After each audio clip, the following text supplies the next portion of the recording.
remake things. We use our hands, minds, and machines to build, to fix, to improve. We're known as do-it-yourselfers, home improvement fans, fix-it fanatics, inventors. At our core, though, we're all makers. So let's jump in and make something.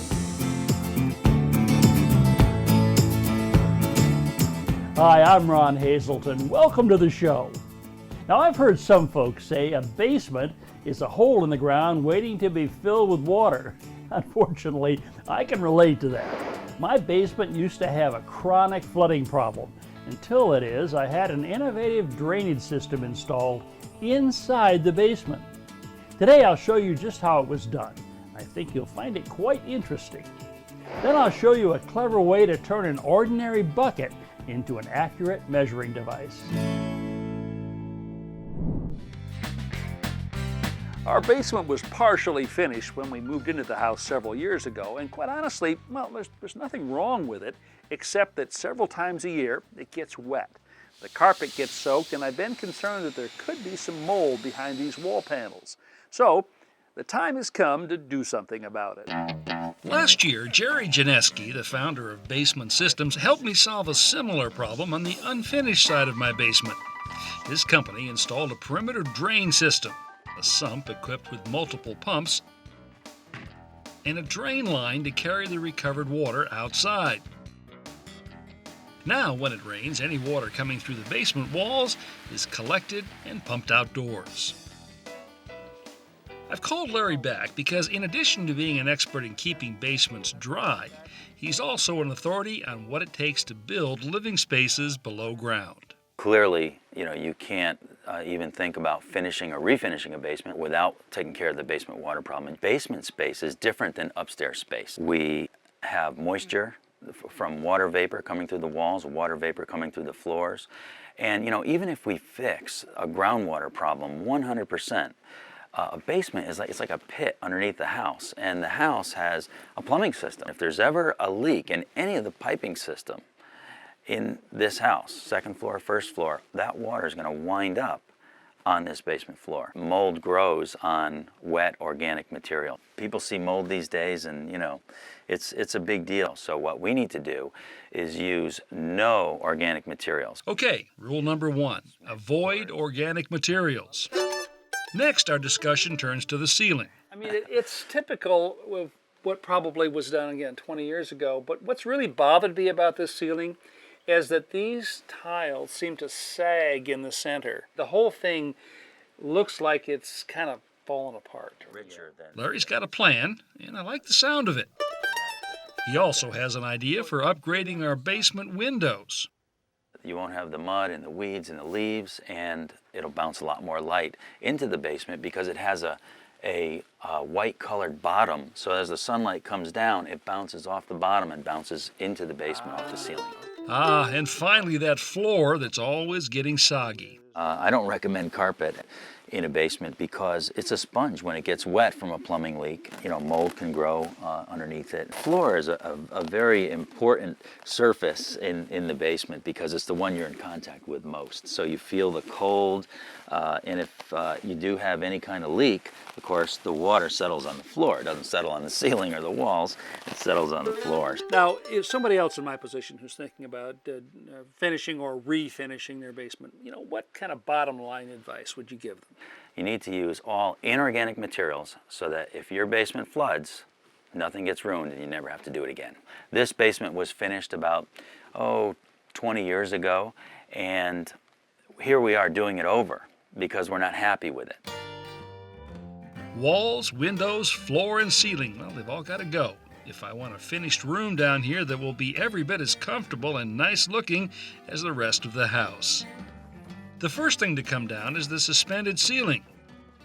The bowed and sagging panels just lift out of the framework, although some are more stubborn than others. The cross pieces on the grid are next to go. Then the wires holding the long rails are clipped and the rails themselves taken down. The final step is prying loose the edge support that's nailed around the perimeter of the room. Now I can start on the wall, beginning with the baseboard. Then moving on to the paneling. Since the panels are only an 1/8 inch thick and nailed with small brads, they come away fairly easily, revealing the framing behind. The bottom edge of this panel reveals the telltale signs of my often damp, occasionally flooded basement. Part of the makeover down here will involve new wiring, so out comes the old. As for the framing itself, I knock out some of it with a 2-pound sledge, but for the most part, I prefer using a reciprocating saw fitted with a bimetal blade designed for cutting through embedded nails. The last thing to remove from the walls is polyethylene sheeting that has served as a moisture barrier between the concrete walls and the wood panels. Finally, I turn my attention to the floor. The carpeting has been glued down, and I'm surprised at how well it still holds, considering the number of times it's been soaked. Well, this is it. My basement stripped back to bare concrete. A blank canvas of sorts, full of possibilities. Now it's time to turn things over to the experts, who'll begin by solving my water intrusion problem. The crew from Basement Systems wastes no time in jackhammering away the concrete floor to create a shallow trench around the edge of the basement.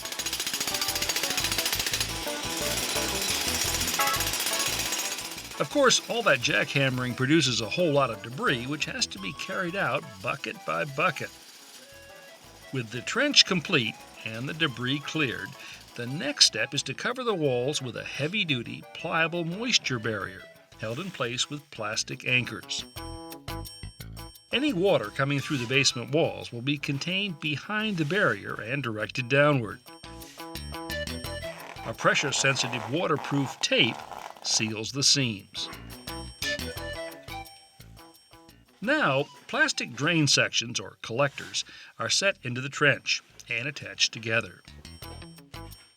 The trench is then backfilled with crushed rock, topped off with concrete, leveled, and troweled smooth.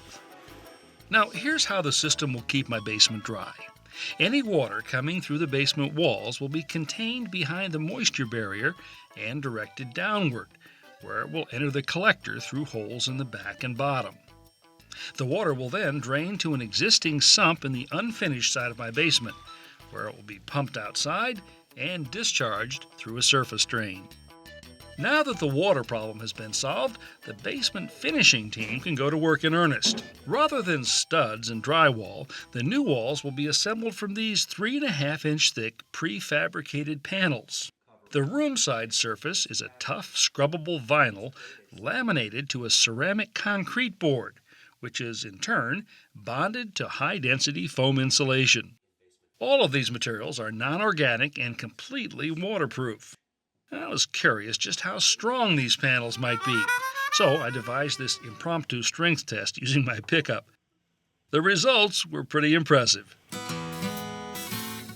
The panels are mounted in place using a metal track system. Because most basement walls are neither flat nor vertical, a chalk line and laser level are used to lay out what amounts to a perfectly square and plumb room within a room. Once the position lines have been established, the upper metal track is installed on a strip of fire blocking. Then, the bottom track is positioned directly below it and attached with concrete screws. The prefabricated wall panels come in 4 by 8 foot sections. They're cut by first scoring the ceramic concrete face with a circular saw and carbide blade. Then the edge of a wide putty knife is used to cut through the rigid foam insulation. Each panel is installed by setting it on the U-shaped bottom track, sliding it into position, tilting it up until it contacts the upper L-shaped track, then screwing it into place using drywall fasteners designed for metal studs. Next, a sheet metal brace, or biscuit, is driven into the edge of the panel and attached to the concrete wall. Then the edge of the next panel is forced onto the protruding flange, anchoring the panels to each other.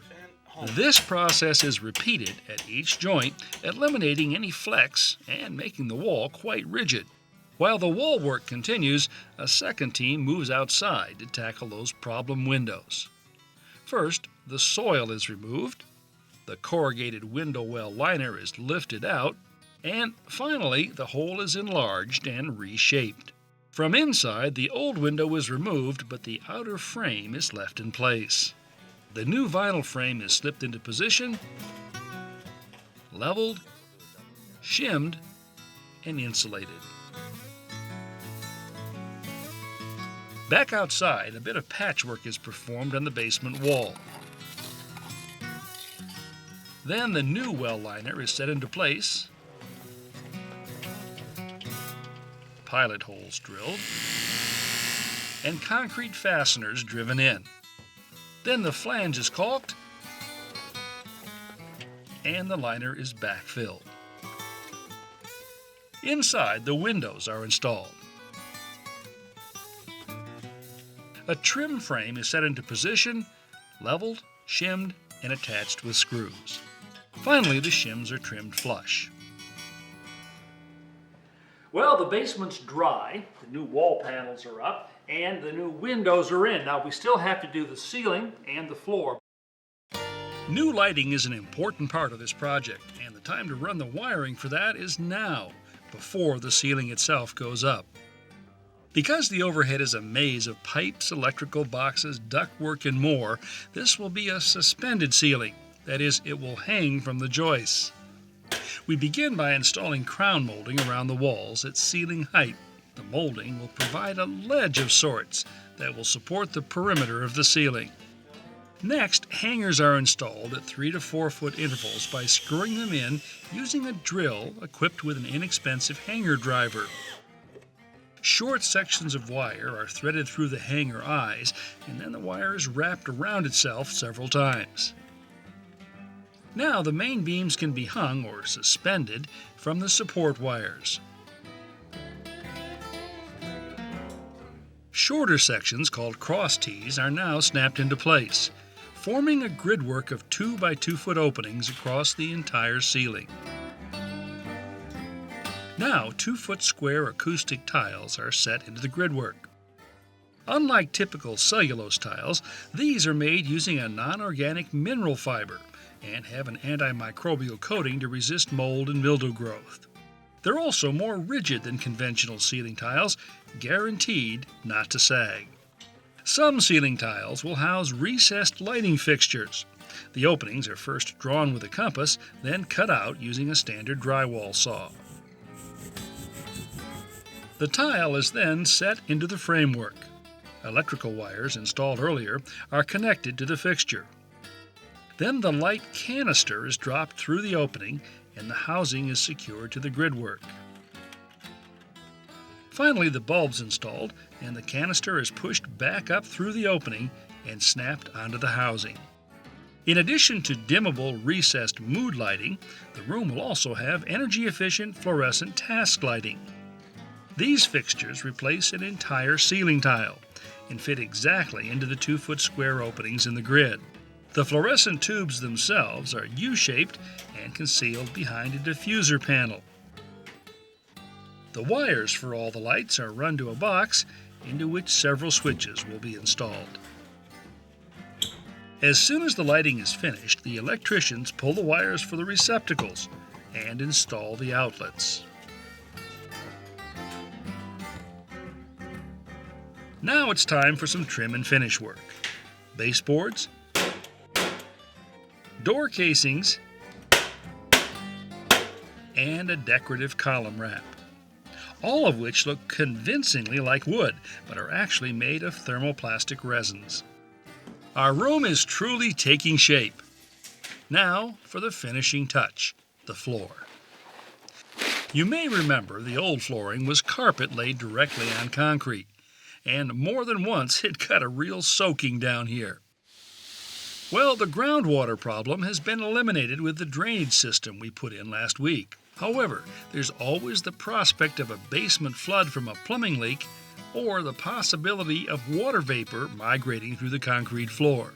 With this in mind, the flooring we'll be putting down looks and feels like wood, but is actually solid PVC, 100% waterproof. It has a honeycomb design that makes it very strong and at the same time creates an airspace that insulates the floor. This type of flooring is also available as tile or carpet, both waterproof. Now this is a floating floor system. That means it floats on this polyethylene pad, which cushions the floor and acts as a moisture barrier. The flooring itself requires no nails or glue. Each plank interlocks with the next and can be tapped into final position using a block to protect the edges.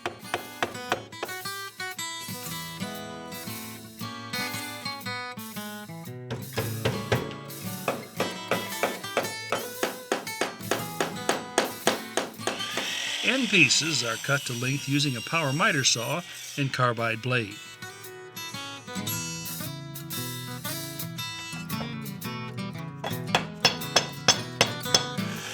Cutouts like this can be made with a jigsaw. The pad is laid down one strip at a time as the work progresses around the room. Quarter round or shoe molding is used to trim out the edges. Like the baseboard, this is not wood, but thermoplastic resin. As for that column wrap we put in earlier, well, this split collar base adds a nice finishing touch.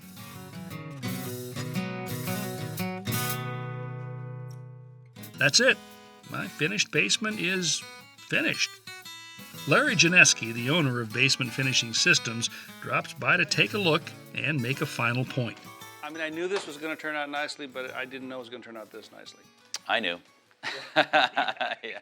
Basements are different than other environments in that they're going to be damp, they're going to be wet at times, and you know the question that we have to ask ourselves is when we do a project like this, how long do we want it to last? And if the answer is we want it to last forever, or as long as the house stands without having to remodel it because it's ruined, well then we need to use different materials like we've done here.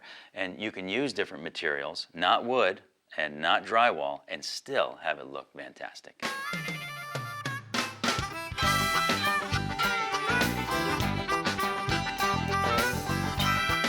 This story began with a basement that looked like this. The transformation has been a bit, well, magical.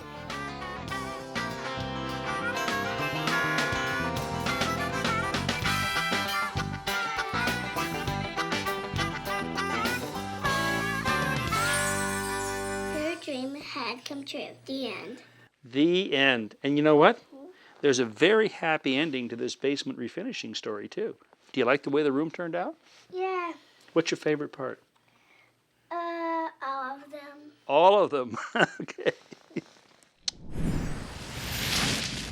If you need to add a precise amount of water to mix a dry material, you can create a self-measuring bucket by simply boring a couple of holes on the side. When the water reaches the prescribed level, the excess simply runs out, guaranteeing a consistent quantity each time. To view today's projects again and countless more, go to HouseCallsDIY.com. Step-by-step home improvement tips when you need them. I'm Brian Kelsey. Welcome to House Calls. Join us as we tackle some great home projects, as well as look back at favorites from Ron Hazelton on House Calls.